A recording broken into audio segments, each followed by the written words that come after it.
తస్య వానరసింహస్య ప్లవమానస్య సాగరం కక్షాంతరగతో వాయుః జీమూత ఇవ గర్జతి ఖే యథా నిపతన్యుల్క హ్యుత్తరాంతాద్వినిః శ్రుత దృశ్యతే సానుబంధా చ తథా స కపికుంజరః పతత్పతంగ సంకాశో వ్యాయతః శుశుభే కపిః ప్రవృద్ధ ఇవ మాతంగః కక్ష్యయా బధ్యమానయా ఉపరిష్టాచ్చరీరేణ ఛాయయా చావగాఢయా సాగరే మారుతావిష్ట నౌరివాసి తదా కపిః యం యం దేశం సముద్రస్య జగామస మహాకపిః స తస్యోరువేగేన సోన్మాద ఇవ లక్ష్యతే సాగరస్యోర్మిజాలానాం మురసా శైలవర్ష్మణ అభిఘ్నంస్తు మహావేగః పుప్లువే స మహాకపిః కపివాతశ్చ బలవాన్ మేఘవాతశ్చ నిశ్రుతః సాగరం భీమనిర్ఘోషం కంపయామాస తుర్భృశం.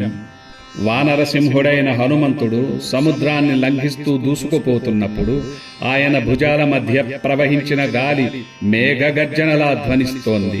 ఆకాశంలో దూసుకెళ్తున్న ఉల్కల పొడవుగా విస్తరించిన తోకతో కూడిన ఆయన మహత్తర రూపం దూరం నుండే కనువిందు చేస్తోంది.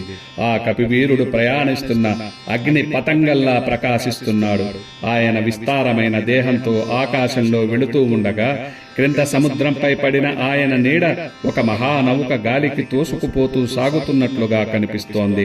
హనుమంతుడి వేగం మహత్తరమై ఆయన వెళ్లిన దిశలో సముద్రం ఉప్పొంగుతూ అలలు పర్వతాల్లా లేస్తున్నాయి.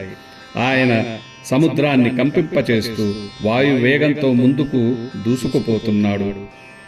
రామకార్య సిద్ధి సంకల్పంతో వాయుపుత్రుడు హనుమంతుడు సముద్రాన్ని లంఘిస్తూ లంక వైపు అప్రతిహతంగా ప్రయాణిస్తున్నాడు. అది కేవలం ఒక దూకుడు కాదు, అది భక్తి, బలము, సంకల్పము కలిసిన దివ్య విహారం.